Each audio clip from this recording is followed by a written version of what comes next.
बाजार के कोने में एक पुरानी लकड़ी की मेज के पीछे एक आदमी बैठा था। उस मेज के किनारे समय के साथ खिस चुके थे। उस आदमी का नाम निहाल अल हसन था। उसके सिर के बाल सफ़ेद हो चुके थे और चेहरे पर उम्र की लकीरें साफ दिखाई देती थीं। वो एक सीधा साधा मोची था। उसके कपड़ों से पुराने चमड़े और गोंद की हल्की सी खुशबू आती थी। वो किसानों और मजदूरों के फटे हुए जूते सीता था ताकि वे कुछ दिन और मेहनत कर सके। हसन बहुत अमीर नहीं था। उसके हाथों में कभी ज़्यादा पैसे नहीं आते थे, लेकिन उसका दिल बहुत बड़ा था। फिर भी उसके दिल में एक दर्द था जिसे सिर्फ अल्लाह जानता था। उसकी पत्नी ज़ैनब भी उस दर्द को समझती थी। हर शाम जब हसन घर लौटता तो घर में गहरी खामोशी होती। वहाँ बच्चों की हंसी नहीं थी, ना ही कोई आवाज़ जो उसे अब्बा कहकर पुकारे। गांव के लोग कभी कभी उसे दया की नज़र से देखते थे। वे सोचते थे कि बिना औलाद का आदमी ऐसा होता है जैसे कोई पेड़ जो फल नहीं देता। लेकिन हसन कभी शिकायत नहीं करता था। वो अपनी पत्नी से हमेशा कहता, ज़ैनब, अल्लाह ने हमारे लिए जो अच्छा रखा है वो कहीं ना कहीं ज़रूर होगा। एक दिन हसन अपनी दुकान में बैठा था और अपने माथे से पसीना पोंछ रहा था। अचानक दुकान के दरवाजे पर किसी की परछाई पड़ी। हसन ने सिर उठाकर देखा। दरवाजे पर एक अजनबी नौजवान खड़ा था।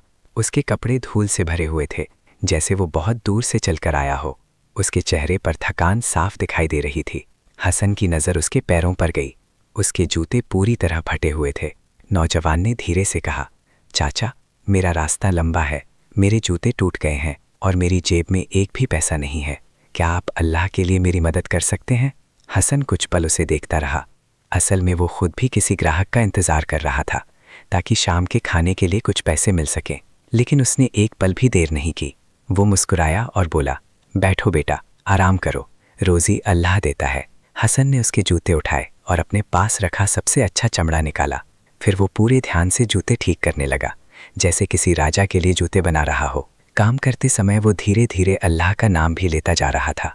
नौजवान ये सब देखकर हैरान था। काम पूरा होने के बाद हसन ने जूते उसे दे दिए। नौजवान ने जूते पहने और राहत की सांस ली। फिर उसने कहा, चाचा, मैं आपका एहसान कभी नहीं भूलूंगा। समय बदल सकता है, लेकिन भलाई कभी ख़त्म नहीं होती। हसन ने शांत स्वर में कहा, जाओ बेटा, मैंने तुम्हारे साथ कोई सौदा नहीं किया, मैंने ये काम अल्लाह के लिए किया है। नौजवान चला गया। दुकान में फिर से खामोशी छा गई, लेकिन हसन को नहीं पता था कि ये छोटी सी मदद उसकी ज़िंदगी की बड़ी परीक्षा की शुरुआत बनने वाली है। कुछ ही दिनों बाद गाँव में नई खबर फैल गई। वज़ीर इस्माइल ने नया फरमान जारी किया।